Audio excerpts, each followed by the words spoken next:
Hi, this is Zeb Portanova from Team Victus and VictusHealth.com. I wanted to thank everyone for listening. The theme of the Victus podcast is to live victorious. We have numerous friends, amateur athletes, professional athletes, world champion athletes, business leaders, CEOs, and public servants joining us on a regular basis and talking about the trials and successes they have had in their lives. Thank you for joining. Please visit VictusHealth.com for your healthcare needs and engage with us on Instagram and Facebook at Victus Health.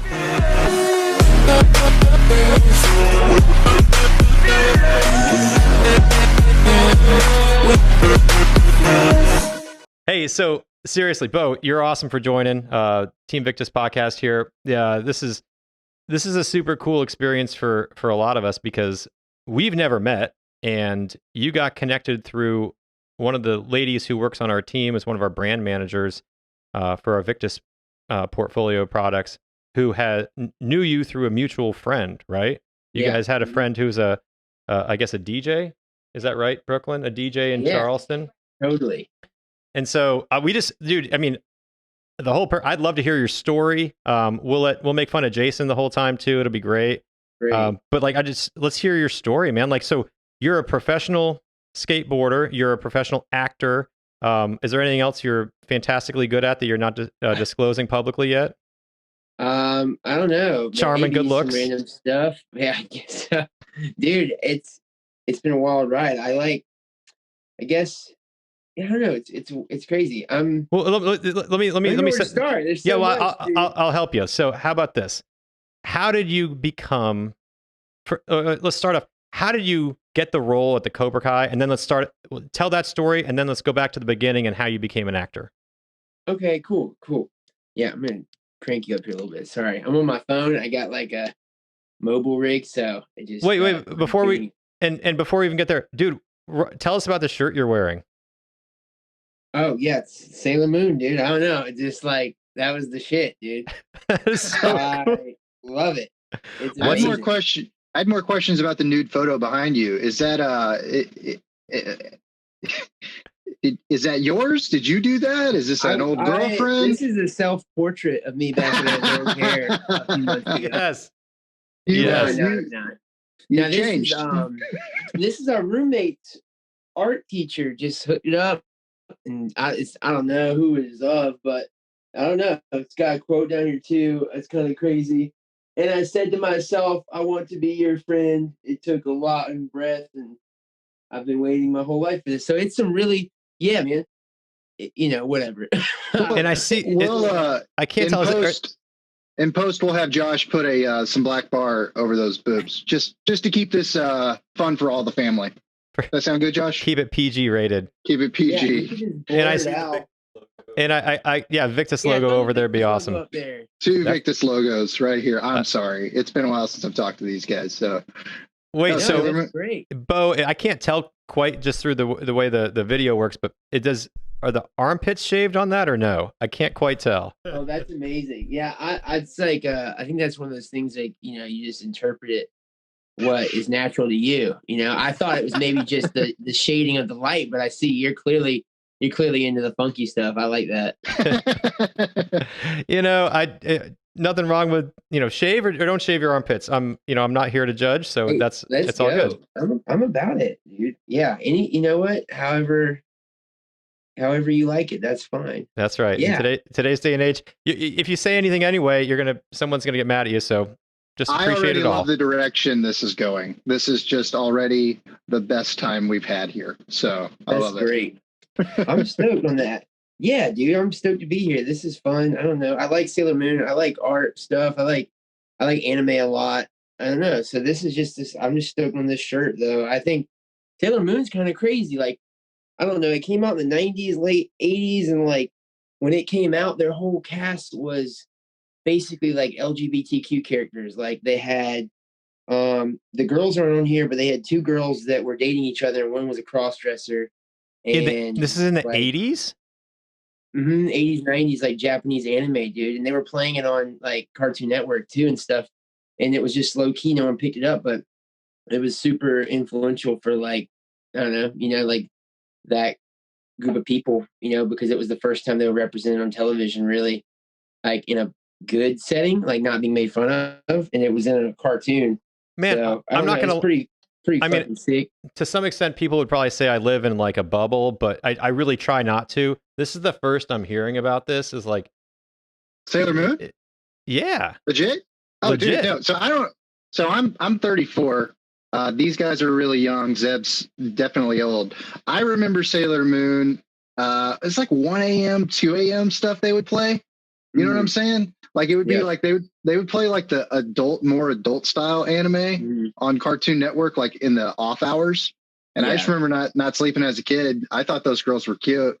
And then what would happen after that? Yeah, well, so dude, it's kind of the first time I like saw a naked woman. Not to get into like a weird place here, but whenever they would morph, bruh, they basically were fully nude, right? It was just a white cutout, but it was like they had the boobs in the butt, and dude, I would get tickled, and I would be like 6 or 7, not knowing what was happening to my body. You guys can hop up.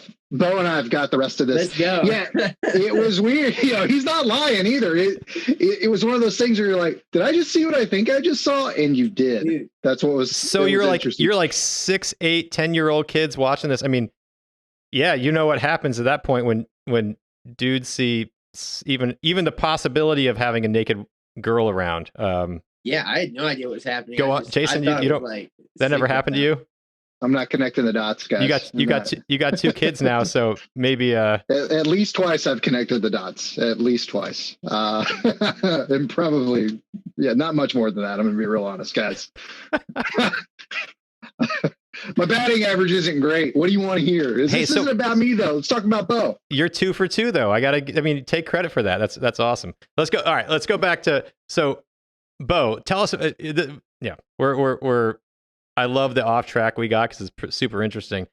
Go back and tell us, let's start from the beginning maybe. How did you become an actor? Like this process that you went through, because you've been really successful at it. And then tell us about how you got into skateboarding too, because those 2 things I think they've been pretty complimentary for you, right? Yeah, thanks. Yeah, I am in like a gray zone of where I'm kind of like doing both a lot and they are meshing in weird ways. So it's cool. So I got into acting when I was a kid.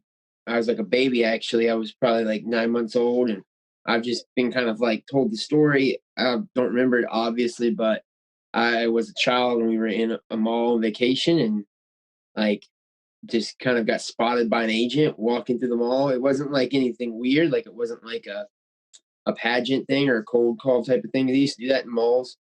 It was just like, we were just, got super lucky basically. And this agent comes up, talks to my parents, and, they send it, they're just like, she basically said, come out to New York and like, we can get your kid into some print stuff, like basically doing photo shoots, modeling, Oh, wait, time out. So you're walking through a mall. Where was this? As the story goes, like what part of the country? I'm pretty sure it was in Charlotte somewhere. North Carolina. There's Wetzel's Pretzel and a Gap somewhere around that area. That's where they hunt the talent. I actually haven't went to the spot. I should do that. Mall might even be destroyed by now. Malls are weird right now. Malls are weird right now. They're creepy now. But so your mom's like pushing you in a stroller or something? I mean, I was walking at the time, and I think that's what caught the agent's eye because I was so small but able to walk.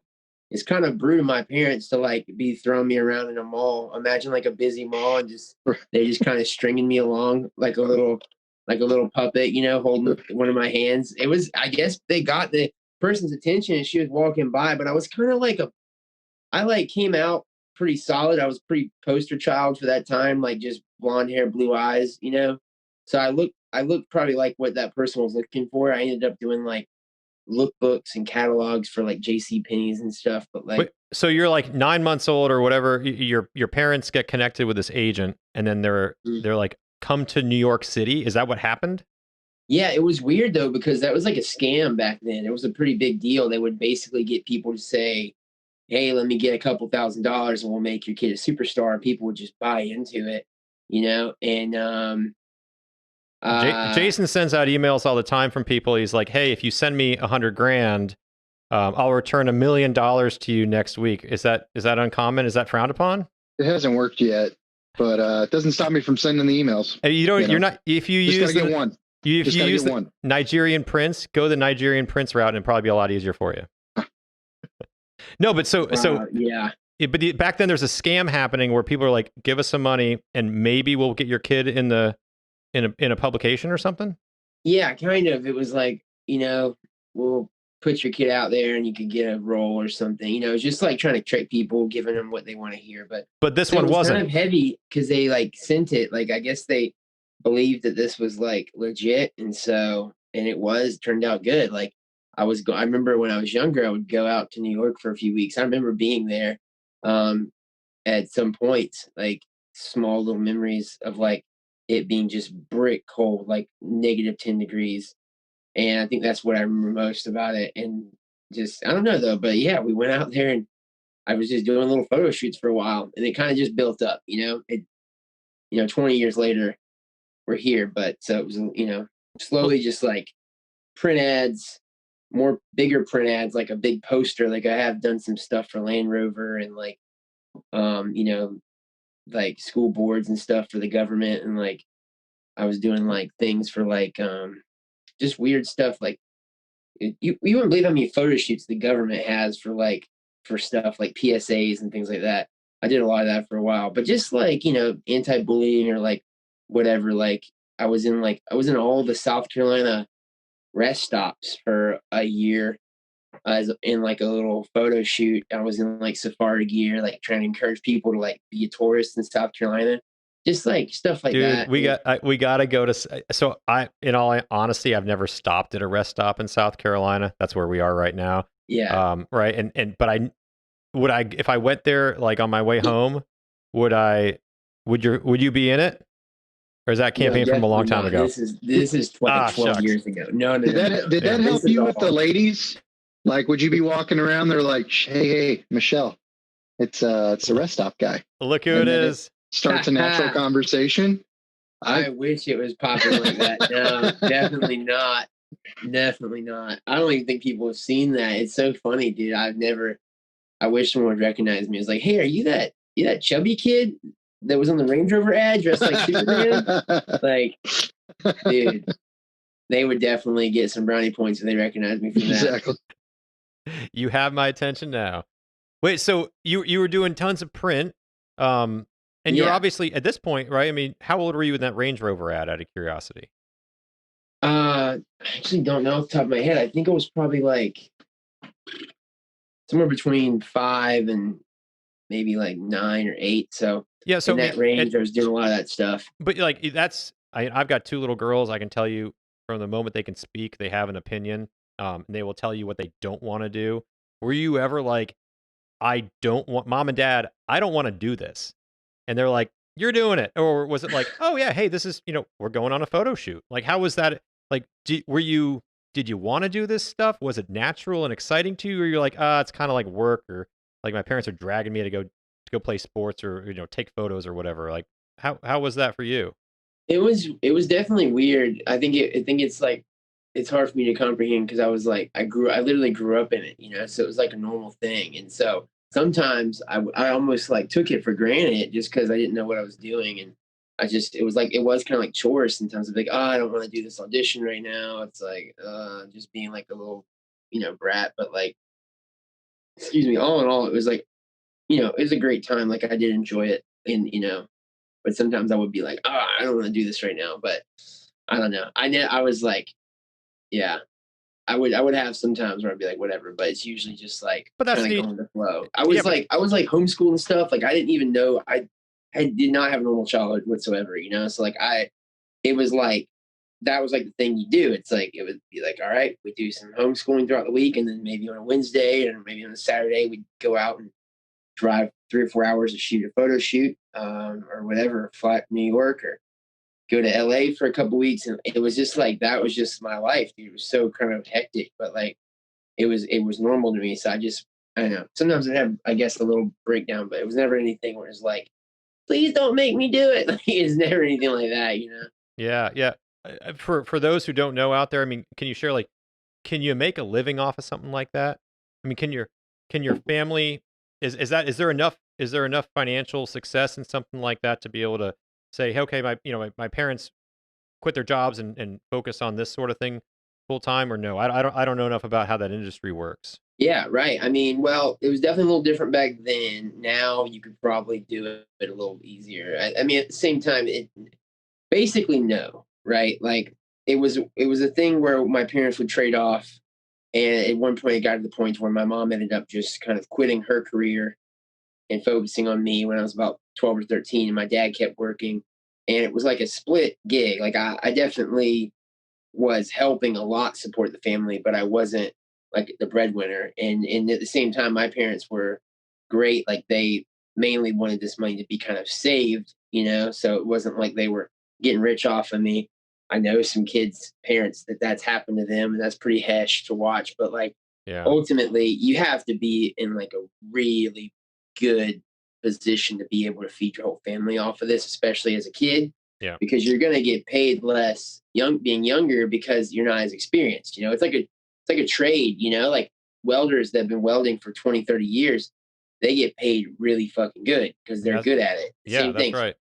Kid coming like like an apprentice is going to get paid 19 an hour, so it's that type of thing. So you'd have to hit a gold mine essentially, right? Hit the lottery to like be a 12-year-old taking care of your family. But it happens all the time, it really does. But at the same time, I wasn't really in that position. So I was kind of like a middle of the mall, like type of like situation where like I definitely was making way more money than any other 12-year-old, and I was helping support my family, but definitely not like, crazy, whatever.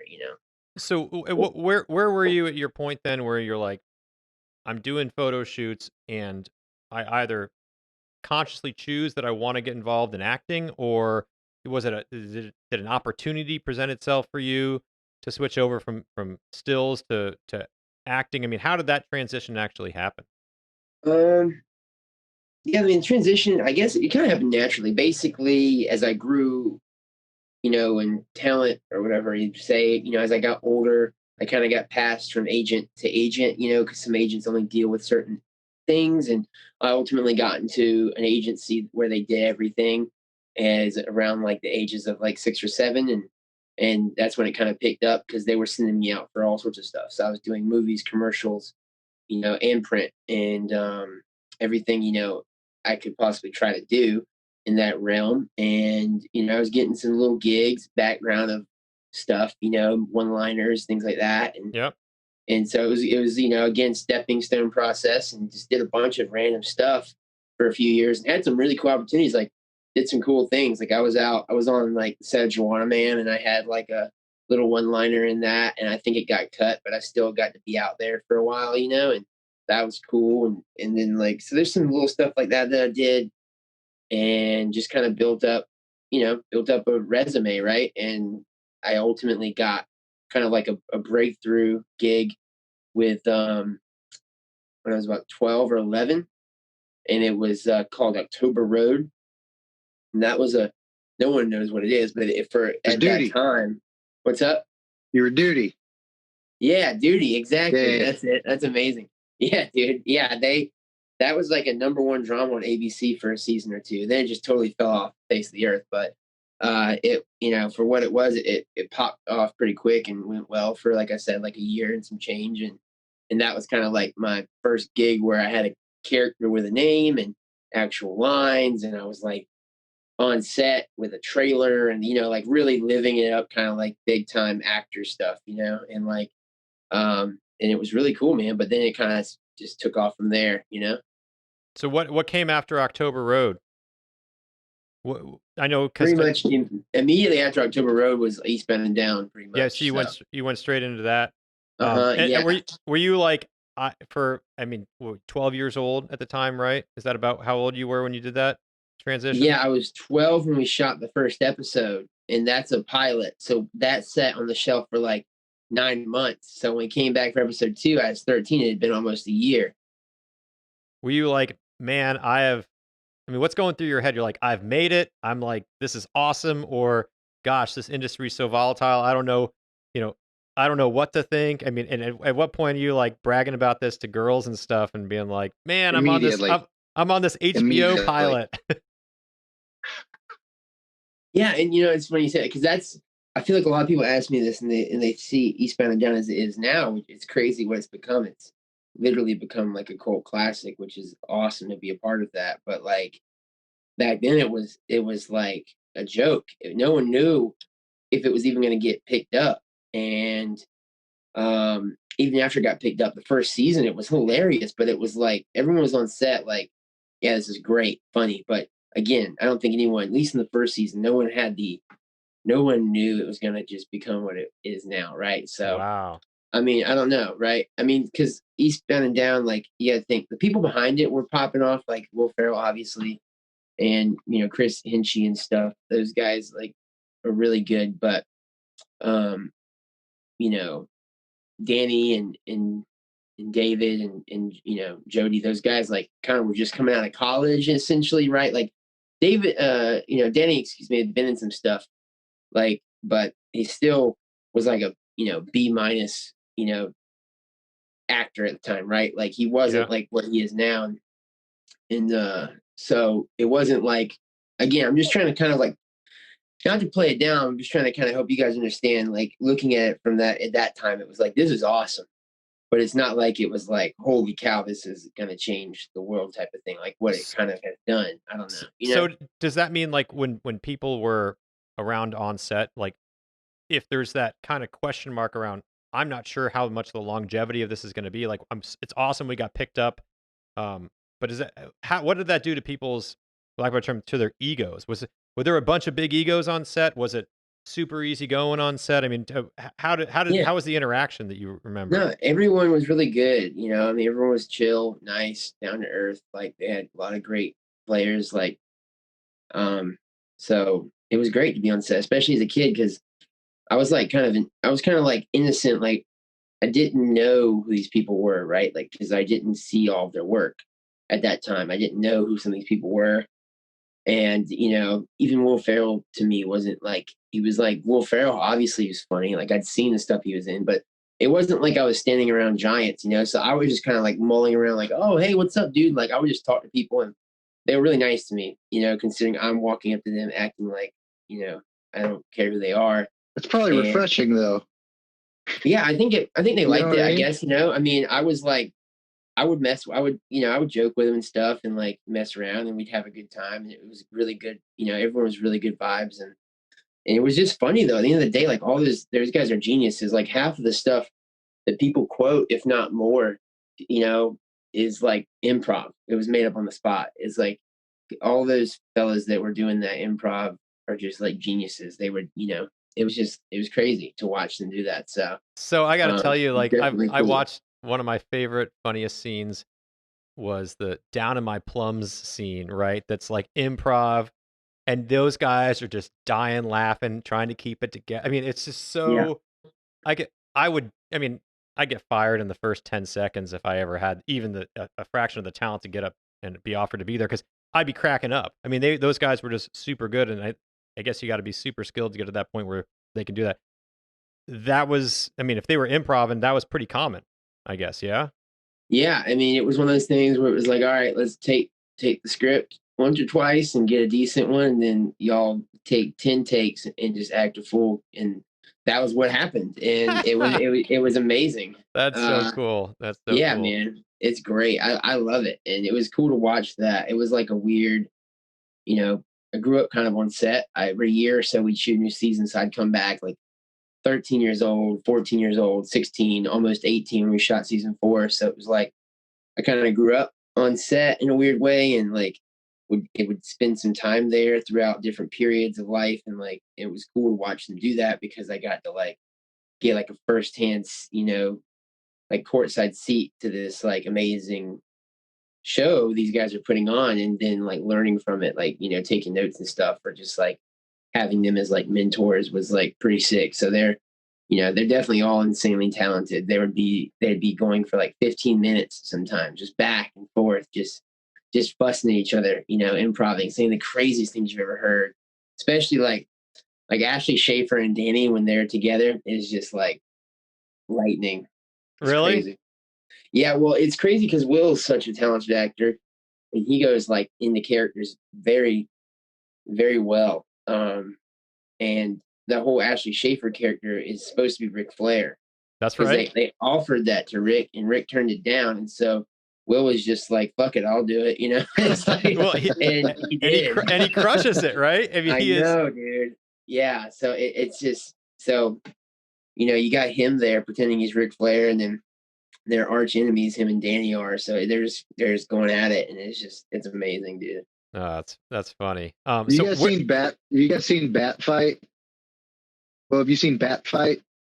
The video that Will and Craig Nelson did, and it was within that timepiece. They made a song, and the whole thing is Will's dressed up like Schaefer, and Craig's just Craig, and they end up there doing this really long song. And at the end of it, the crescendo is they beat the shit out of each other with baseball bats, and it's hilarious. So we'll have to post that. I remember watching that when I was younger. You know what I'm talking about?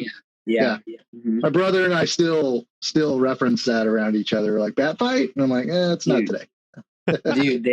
they're hilarious. Yeah, they were doing a lot of funny stuff during that time frame. I definitely I would see I would reference like Funny or Die was just popping off at that time, so they would be always having something drop on that while we were on set. So it was just good times, man. Those guys are insanely talented. It's crazy. What doors did that open for you? Like going on? I mean, I know obviously Cobra Kai. Looks like you produced a little now. Yeah, definitely. It was kind of crazy. It's just been like a feather in the cap, I guess. I mean, it's just like everyone's stoked on it. So you tell them you're a part of it, and then they want to hear what you have to say. So it kind of opens that door to get people's attention, at least, or gives you like some credibility. That's been really cool. I mean, it's been a great thing. And I mean, I don't know. I've just been kind of still, doing it. I don't know. It's weird. Like it's still, to me, it's like, it's become recently more of a thing where it's like, okay, I guess this is a career, but not really. I don't do it every day, and so it's just more of like a creative outlet. And I love to be on set, and I've been on set for so long. I've been immersed in it. I love all the different things that are happening, right? Art department, set decoration.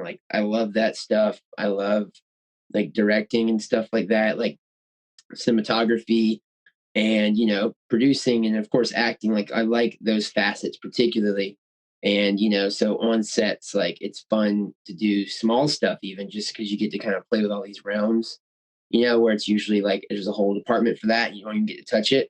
You're just there to act. And so, I mean, I don't know, man, it's been cool. I've just been creative and had the means to express it and to, showcase it.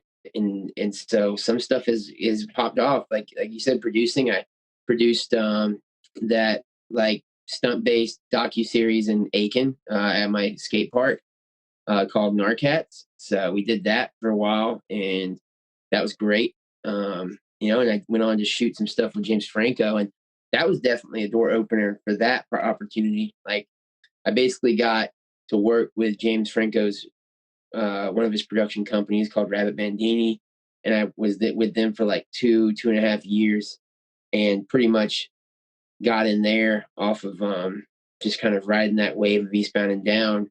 I met a director, Gia Coppola, which is Francis Coppola's daughter. And again, I'm the worst. I'm an idiot. It's I go into this audition for Palo Alto, which is the movie that I played in, and she directed. And she's in there, and we're in this quaint little apartment in LA. And so it's not really seeming it doesn't it's not like you're going to a big casting director's office, or you're not going to a mansion. You're just going to this little apartment. And we go in there, and it's just me and her and one other random dude. And I went in there to do this audition, which is where you kind of rehearse your lines, and you show up and you read your lines to someone, and they judge you, or they'll film you and they send it to the producer who's going to judge you. And they, that's how they choose if you get the role or not, essentially. So I went in to do this audition, and I'm in there, and I go in and I'm all prepped and ready to knock it out. And I get up there and I just blank. And it's really one of the first times it's ever happened to me. So I'm kind of also losing my mind. I'm wait, what's going on? And I'm I'm sorry, I blanked out. Can we do this again? Can we start the scene over? And we did that 2 or 3 times. And I'm in there just looking like I'm fried, like out of my mind. And I'm just like, after 2 or 3 tries, I'm like, I'm sorry, I've totally forgotten everything. I really just can't do this. And they were like, and they just started cracking up. And I guess I was acting like an idiot and they loved it. And so the guy that's in there, he's like, it's all good, man. Let's just chat for a second. And then he asked me what it was like to work with Dan McBride. And so we talked about that for a minute. And they're like, all right, thanks for coming. Have a good day. And I got the role. So I don't know, what the fuck how that So worked out. they obviously loved you. I mean, it wouldn't have Yeah, happened if I they guess, didn't. dude. I don't know. Sometimes I'm just like, man, like what would have happened, right? If I didn't have that conversation piece to talk about. So, but There's yeah. thousands of waiters in LA that probably hate your face. Oh yeah. because Totally. you have such like an innocent approach to all of it where you're like, yeah, I didn't even know who these guys were. I was just having fun. Or, I go on this, I didn't really know who it was. I was prepared, but Yeah. where there would be like, within deep study, they're like, oh my God, this is all these people. So it probably played to your strength, honestly. Yeah. I think, again, they probably appreciate some of just the realness. I was gonna say the authenticity, right? Like, I tell my friends and kids or people I'm like talking to in business, like we're gonna mess up. Like people mess up, it naturally happens. Like, and it's how do you own that and be authentic about it? And clearly that resonated with those guys, right? You're like, hey, I've forgotten all this stuff, and you're kind of joking about it, and they obviously liked it so much. They're like, yep, that's the guy. We're gonna hire Bo. Yeah, I think that was it. I think they just kind of liked that I was acting like an idiot. And I mean, I kind of played an idiot. So they just wanted me to come in and do what I did in that room for like 3 months. Reaffirm And it, it right? worked out. So, Bo, where are you? Like, how did skateboarding become part of your life? I mean, you're a really good skateboarder. Like, was this something you've been doing, like, because you were homeschooled, you've always been doing it, or like, when did you start like riding and also taking it seriously? Yeah, thanks, dude. Yeah, I love it. I don't know. It's kind of been around for a long time. Like both my parents like kind of skateboarded as like a fad, in the 80s. So like they were kind of open to it being a hobby of mine, which helped a lot because I know some buddies who their parents hated them for skating. And so that was like a level to that. And I don't know, I was around when like the Tony Hawk games were huge. And that was a big deal for me. So I played those video games, and I got a skateboard for Christmas when I was like 9 or 10 or something, and I Awesome. would just like lay around in my bed or like stand outside in the dirt and pretend I was doing grabs in the air. Definitely not skating, but like it was around, you know. And that October Road show, the character actually skated, so I started actually learning to ride the board because the character had to ride the board across the frame some and stuff, and it just kind of picked up from there, and it became something I just kept doing in my free time. And I don't know, yeah, I mean, I was like probably 13 or 14 when I actually started learning tricks because I had came back to Aiken, and my buddies that I grew up with, because I was gone for like almost 2 years between filming the October Road and Eastbound and Down show and stuff. And I come back to Aiken, my buddies are there, and they've actually picked it up, right? And they're like, punk skaters now, trying to like learn the tricks and whatever, get girls, being like freshmen in high school. And so Yeah, I yeah. just kind of hopped Yeah. in, and it just like, yeah, I just started doing it with them, and I mean, they stopped, and like I by that time, like a year or two later, when they stopped, like dropped it, I had already made other friends that were like still skating, and it just kind of stuck with me. So yeah, I don't know, but I've been doing it for like over 10 years now. So I just kind of like, I don't know, you can just ride it, you do it for so long. It's kind of like, at this point, it's like walking, and it's been kind of tripping me out. I've been teaching my wife and some of her friends this past few months. They got into it, and they were like, oh yeah, we want to go hang out and skate. I'm like, all right, sure. Come out to the skate park. Let's go, whatever. And I have some extra boards. So I get them all on the boards, and I'm like teaching them. I'm like, all right, you just push. And they're like, what?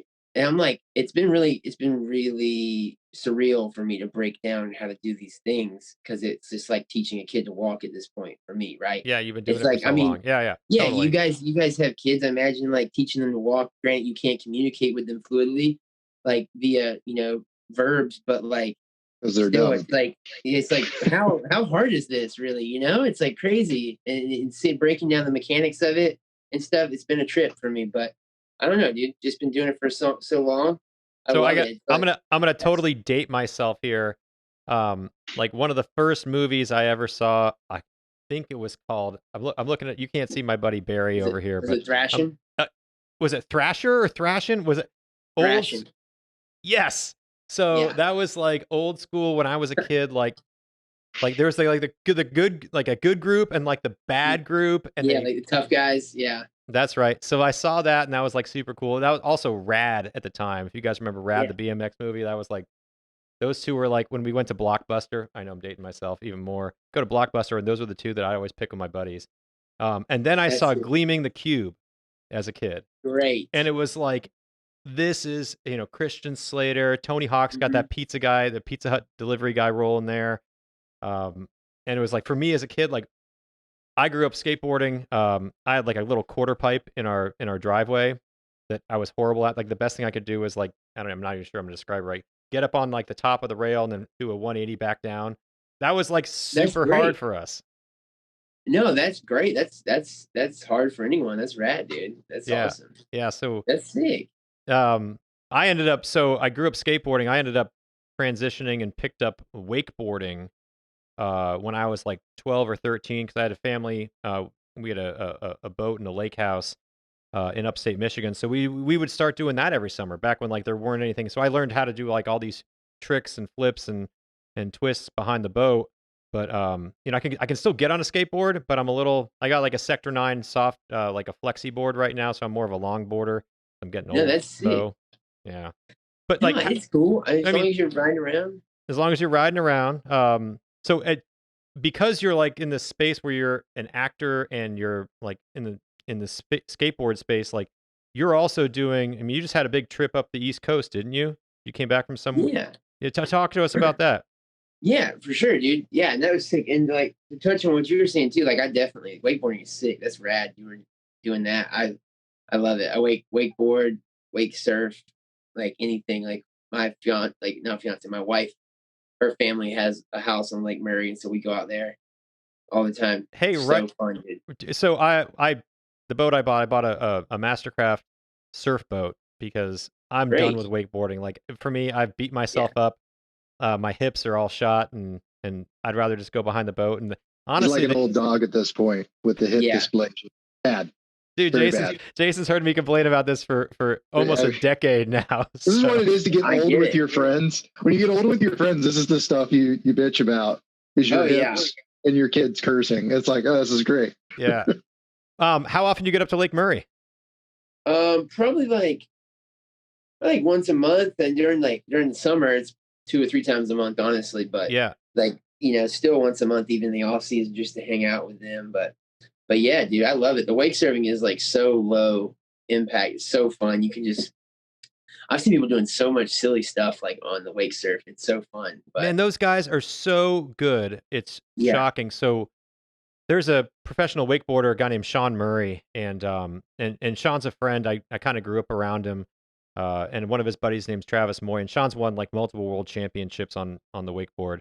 But even just watching him on a wake surfer is like, yeah, dude, these guys are so good. I mean, they can get air doing it's not even like an effort, like an effortless thing. I mean, shove it's and all this sort of stuff. Like it's nothing. yeah. It's like they're just It's so yeah. sick. I'm Dude. nowhere near It's that. so Can you do any of that stuff? Can you do like a shove it or anything on a wake surfer? Not really. I can like do some 180s and stuff, or like ride the wave and kind of like slide the top or whatever. But it's kind of all like skateboarding to me. Like so, I kind of approach it a little differently. But it's still, I'm not definitely not as good as like those guys. I know what you're talking about. There's dudes that are like kick flipping, and just doing crazy stuff. And no, I just kind of like ride it, maybe slash or do a 180 spin or something. But yeah, it's so sick, dude. But it's rad. I live in Charleston now, so I've been trying to Right? like pick up actual surfing, and it is very hard, but it's so fun, dude. Dude, so the big difference is the amount of paddling that has to happen. Like real Yeah, surfing in the ocean. I'm like, man, put me behind a boat where the boat does most of the work. I mean, exactly. paddling Yeah, around dude, to the get in the ocean's right crazy. wave. Oh, it's crazy, right? You're getting beat to hell, and And I Yeah. think half the time you might drown if there's a massive set of waves coming in, and yeah, it just Oh yeah, it's nuts, dude. And you just like gotta worry about like jellyfish and sharks and like sea urchins and like shit in the water. It's I'm totally out. terrifying, man. It really is. I'm I'm out there. Fuck, dude. It's so scary. I mean, it's like you're Jason, I mean, Jason, can you even swim, Jason? Guys, I can relate to your stories. I own a puka shell necklace, and occasionally Wow. I'll bust it out. So I have that. Wow. I own a pair of board shorts, guys. Now I hate water, and I hate saying that because it looks like so much fun. I watched Jaws as a small kid on TBS. Oh yeah. A lot of late night television kind of molded me as an adult, and I borderline get nervous getting into a pool. So I still hear the music. It's not for That's me. rad. Yeah. My buddy can't swim, and he's like he is like 6 foot and some change. So even if he gets into like a house pool, he's too tall to drown, but he thinks he's gonna drown anyway. It scares him. Oh, we had a pool growing up. We were the neighborhood, like all the kids would come over to swim. I'll swim with others. It's like a weird thing I've got. So good.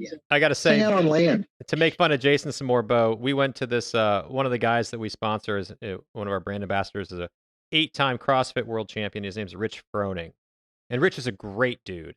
But one of the workouts, well, I think he's a great dude. We went to a workout weekend with him, and Jason hadn't worked out in like, I don't know, a couple months. And he had us swimming around his dad's got this pond in his backyard. They've got his course set up, and he's really big on swimming. And so I remember watching Jason, and Jason, it's only like 3 or 4 feet deep. So Jason's not swimming. Jason's like walking on the ground, but acting like he's moving his arms so that everyone's not staring at him like he's quitting. Guys, fake it till you make it, right? Did a little acting back in high school. I know how to pretend swim, guys. I can tell, dude. You got to figure it out. That's hilarious. Wait, all right. Hey, so Bo, let's get back to tell everybody about you. You went to a bunch of places on the East Coast for like a skateboard tour, right?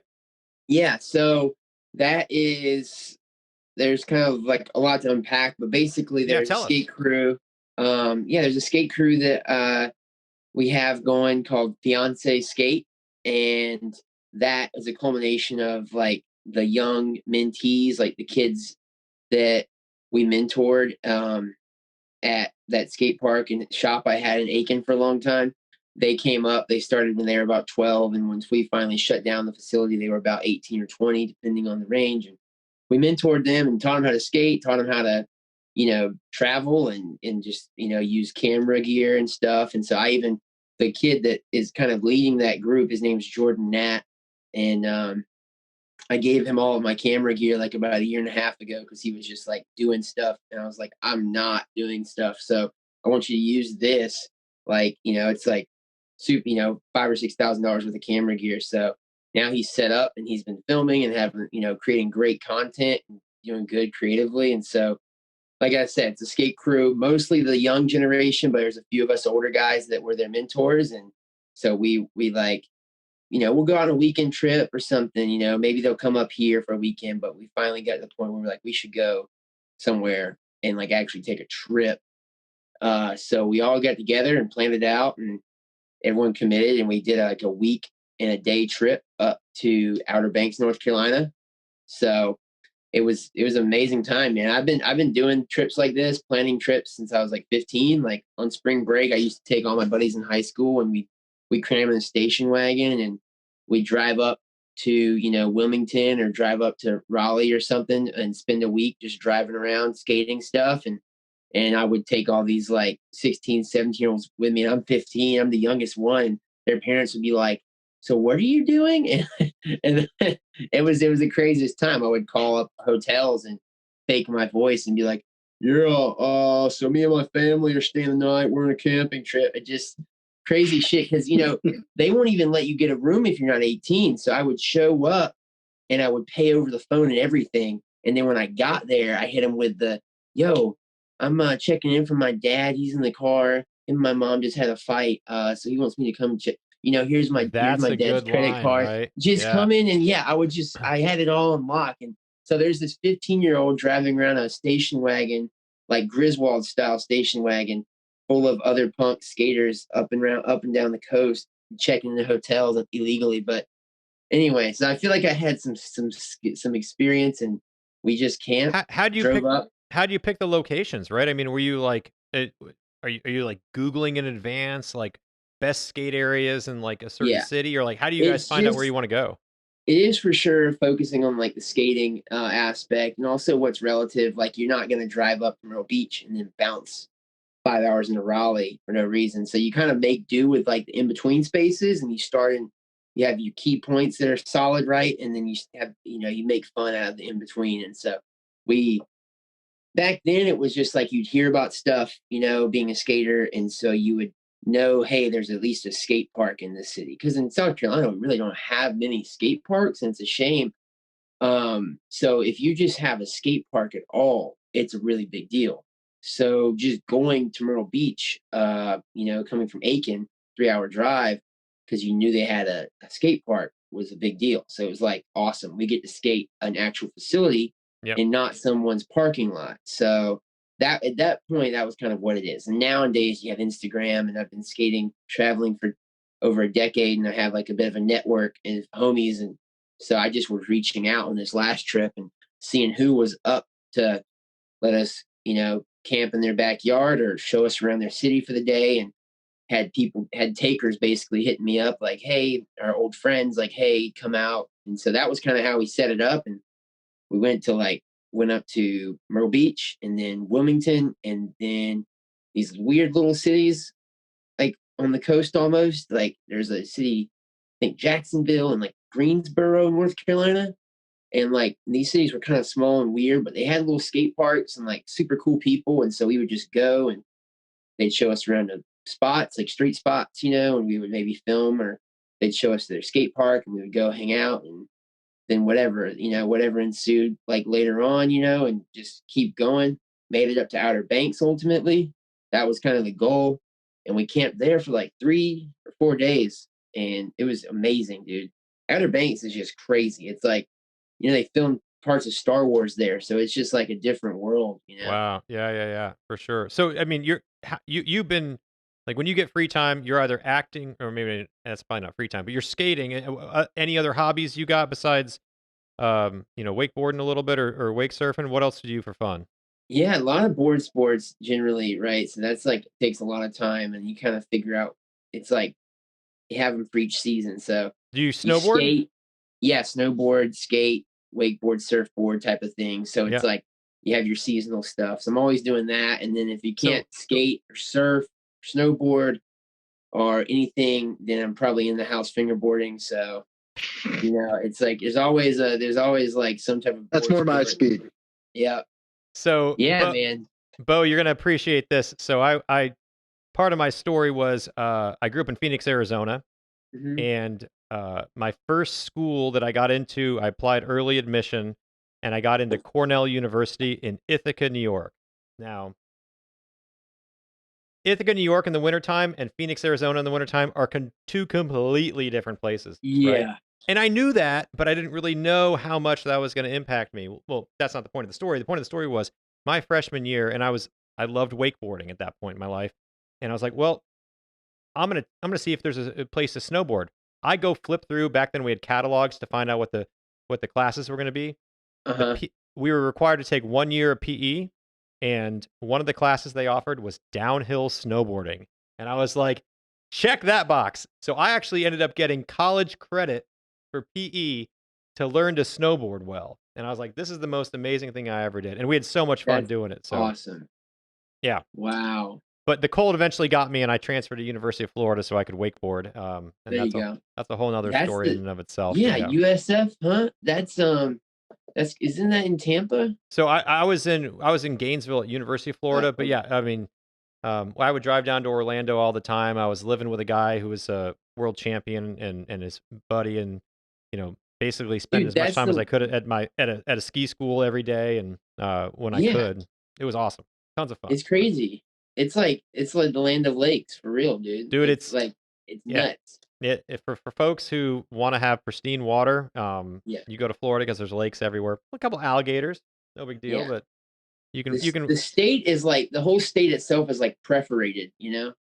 It's like there's so many little ponds and swamps. It's wild. I have a couple buddies from there that were like, you know, they were amateur semi-pro wakeboarders just because it's there. It's kind of like in California. Like if you got to California, particularly SoCal, everyone's really good at skating. You know, like there, I feel like it's kind of the same vibe. You know, everyone's like, if you wakeboard, you're probably gonna be pretty good at it. You know, I mean, board sports, you learn the dynamics, and they're all a little different. But so, hey, let me ask you this: like, I've been doing this for a long time. Have you ever really hurt yourself?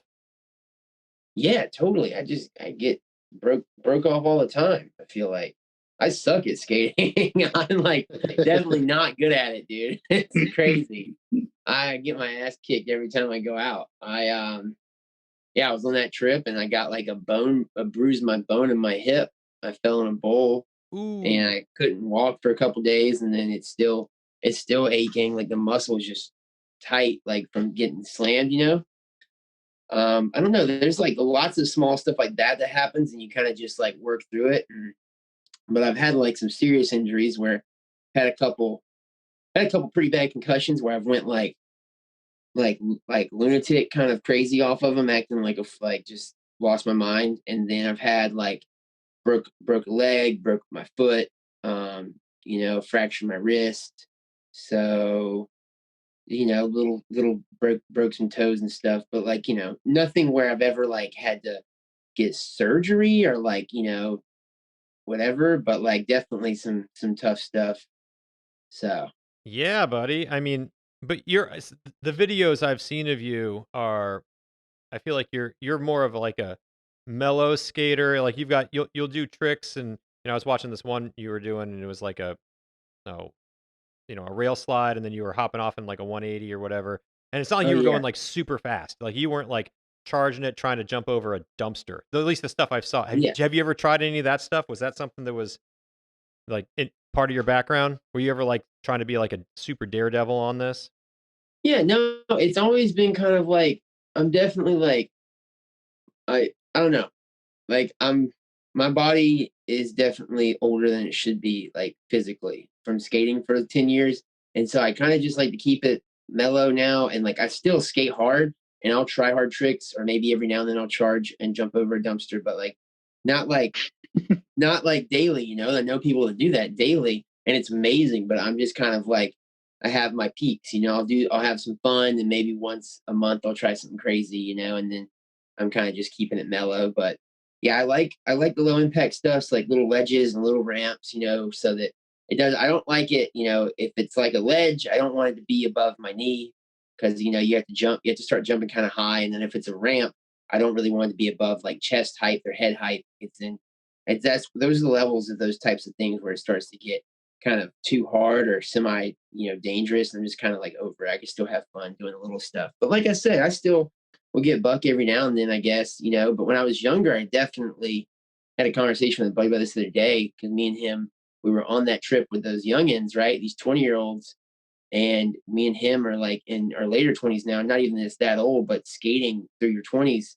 Once you get to the later end of that, you're just gassed out, you know. So like You've accumulated a lot of miles on the body. Yep. Yeah, and so we're at this spot where we're all skating the same obstacle, and these kids are like doing laps, you know, and we hit it once every 10 minutes, and it's like once you get to that point, you kind of accept it and you just work in that realm, you know. And I mean, it just comes from like when I was younger, I was doing that, you know. I was like jumping, you know, off of like, you know, 7 8 foot ramps every day and doing crazy stuff when I was 16. And now I'm just kind of like, you know, chilling out. I figured out the mechanics, the things, and I just kind of roll around and have fun, you know. That's awesome. All right, we got like 3 or 4 minutes left. Josh, you haven't said peep over here. Do you want to? I mean, any questions? You want to chime in? Jason, yeah, who else is in here? I feel like I've only seen y'all two's faces. Brooklyn's not mic'd up, but she's over here. So say hi, Brooklyn. What's up, Brooklyn? And Barry's over. Barry does a lot of digital marketing stuff for us. He's over here just chilling out. Taking a nap. Barry's taking a nap. Bo, I got a question. Sure. Because I've just been creeping you on the internet for the past 40 minutes or so. That's awesome. Yeah, it's super easy when you're famous. So Was it cooler for you meeting Marilyn Manson or Lil Wayne? Which one of those experiences? Like, I mean, or were they just equally awesome? Because I'm sitting here scrolling through, and I'm like, I recognize this guy because I'm talking to him, and then these other guys just from life. So was that pretty cool? Like, your life looks really unbelievable to me, man. You have cool memories. No Dude, doubt. we might do a part 2 if we only have 3 minutes. There's some crazy stories there, man. They're both really cool people and honestly nice, you know? I mean, that's a hard one. I have a really cool experience with Lil Wayne. We were skating together and we got tricks back to back. And that was a really cool experience. And then, you know, just for shorthand, like I had a super insane 0 to 100 conversation with Marilyn Manson on the red carpet while we were smiling, getting our photos taken, and just under our breath, just having the craziest conversation. We don't have a hard stop at noon. Can you tell the story? Okay, sure. All right. I mean, I don't even know, you know, what y'all are doing with your ratings and all, because if you're worried about this, you know, it might get kind of heavy, but like. No, man. Talk about real life. Go for it. Yeah. I mean, basically, so I met him and he's wilding out that night. He's like, we're at the premiere for Eastbound and Down season 3. And so he was in it as a cameo. He was like a waiter or something. And he loves the show. And so he's out there just kind of just fired up. And he is like got a gold grill in and like has like this crazy like country rapper slang going on for no reason. I don't even know if this might just be how he talks, right? I don't know, but he was wilding out. And so I'm meeting him and I'm like, again, I guess this casualness to me, like I know who Marilyn Manson is. I'm stoked to meet him, but I'm also just like kind of like, all right, cool, what's up, man? And it was sick. He was stoked to meet me. So we were just kind of stoked at each other. And I was talking to him, I'm like, yo, what's up? He's like, I want you to meet my date. I'm like, okay, cool, man. Like, and he introduces me to his date. And I don't remember her name, but he's like, yeah, we met on a bukkake shoot. And I'm like, he said this out loud. Like, date is in on it. She's like, yeah. And I'm like, wow. Just for the viewers at home, you know what? We'll just let them Google it. Don't Google. If you Google it, heads up. That's gonna, Don't image search that at work, guys. All right, sorry. Go ahead. You're gonna get taken down a rabbit hole. It's brute stuff, and I was just kind of floored when he said that out loud. Period. Right, and like when the red carpet's going on, you're 5 feet away from all these reporters, but they're all so loud, like calling for people, like cat calling, like, hey, look over here. And the photo in the shutter from the cameras, Yeah. It's all like, excuse me, I got a notification, but all right, we back. Hang on, give me a second. Yeah. Anyway, it's loud out there. So we're just having this wild conversation about his date's bukkake shoot, and all this is going on beside us. I'm just like, dude, this guy is wild as all the stories I've heard. Like it was absolutely amazing. He was so cool, dude. So it was just, and I mean, people, I've heard he's like super easy to talk to if you can when you get in a conversation with him. You felt that way too? Yeah, he was, exactly. I mean, it was kind of crazy though, because he is like probably 6'6" or something. Like I felt like he was towering over me. But yeah, he was just like so fired up and so happy like to be there and just like grinning. I'm like, dude, to myself, I'm like, it's really cool that he's stoked, because I feel like he's on par with, like, if you rate people in stardom, right? Like he's on par with all these people, if not bigger than some of the folks that are here. Like clearly a bigger like star than me. And so I'm just like stoked that he's here, stoked out, and just dude, that just kind of blew my mind. I just wasn't expecting that, because you get when you're at a red carpet, right? You kind of get put through a conveyor belt. And so you show up and they have a liaison come and get you. And they're like, okay, we're going to take you out to the red carpet. And you just get put in a line. So you don't really know. It's kind of like a Chinese Christmas. You just kind of like drawing. Yeah, you're ran. Yeah, to happen. Sure. Yeah, you can get placed beside Marilyn Manson. It's like, and that's what happened. I show up, I'm just like on my phone, and I look up, and I'm just like, that's awesome. Yeah. With my luck, I get placed next to Taylor Swift, right, Jason? with her luck. Yeah, that's right. Even better. Hey, so Bo, we do need to wrap up in a second, but we didn't spend a bunch of time. Like, were you surprised at Cobra Kai and the I would say kind of cult following? You're now in 2 cult following series. Like, It's crazy. did you? I mean, I watched that with my wife, and we were like, she's like, this might be one of my favorite shows I've ever watched. I mean, you rooting for the bad guy for the first time is like, you know, we all grew up hating Johnny Lawrence. I mean, how'd you get the job, and tell us about your experience on set there, and then we can wrap here. Yeah, cool. So, all right, I'll try to pack it in, but I got the job again off of like a stupid, horrible audition. Really? And yeah, so for this, I'm at my skate park, and I'm working on a ramp. So I'm covered in sawdust, and I call my agent, calls me. She's like, "We got auditions due like ASAP, like do it right this minute." I'm like, "All right, sure." So I have an office I have set up, and I'm like scrambling. So I get a curtain and jerry rig a curtain up, and it's like a nasty looking, dingy curtain and just fluorescent lights. Like it's a horrible audition tape already because the quality is just crappy. I'm shooting it on my phone. It was an iPhone 4 or 6 or something, definitely not good quality phone. Have my homie holding it, so it's shaky the whole time. And I'm in there just covered in dirt, right? Sweaty, just looking like a gremlin. And I just do this audition, and it's one line. And so when they give you one line, they're expecting you to kind of like play on the character some or just do whatever. They're expecting you to kind of do a little something. So I just was like, I was just laughing, and I just started making jokes about this person, right? I imagined in front of me. And then I was just kind of laughing and just blowing it off almost, just trying to kind of get it done.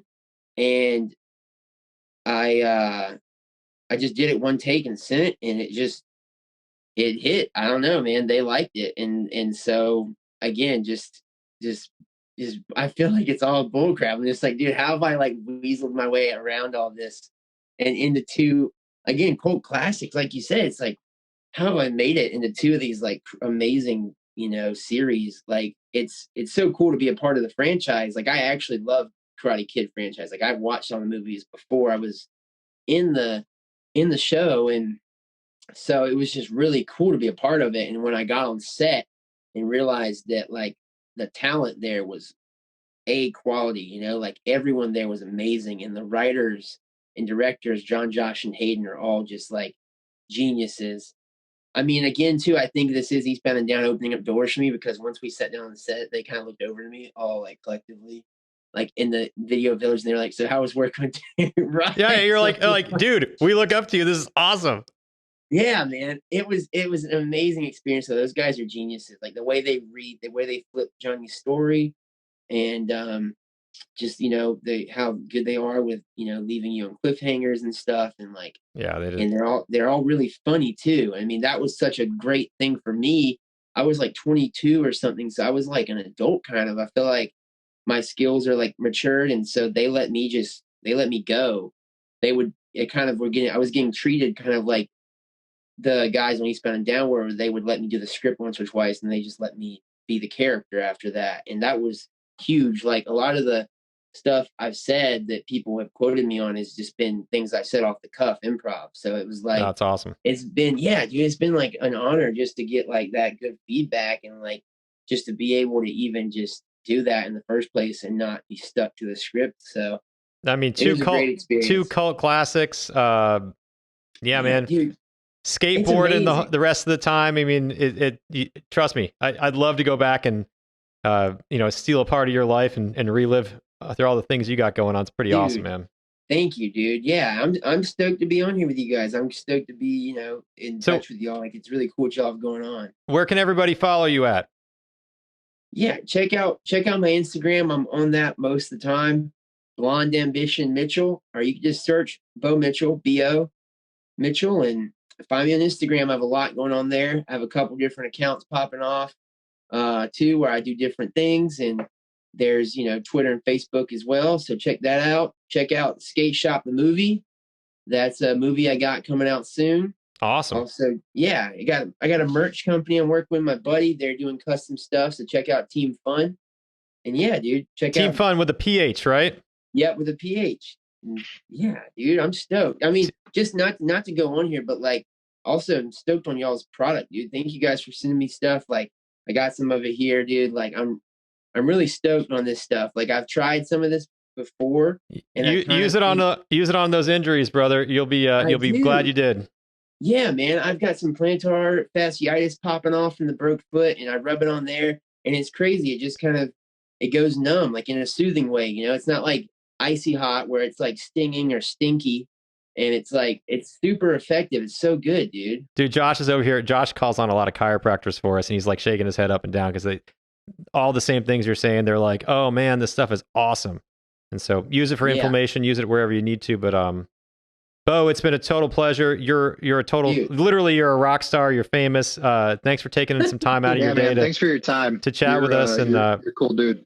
Cool, dude. Thanks, anytime. Hey, you. I'll ping you offline, and next time you're up at Lake Murray, assuming the water's warm, come surfing behind our X-Star. Love to host you. I love it. Yeah, dude. Same deal. If you're ever in Charleston, holler at me. We'll have a good time. Happy to take you out. You and whoever else to dinner. Be careful. Bo. Once you let him in, he doesn't leave. and that's a good thing. Hey, thanks everybody for joining Team Victus, victushealth.com. Bo, you're a rock star. Thank you. We'll talk to everybody soon. See you next time around.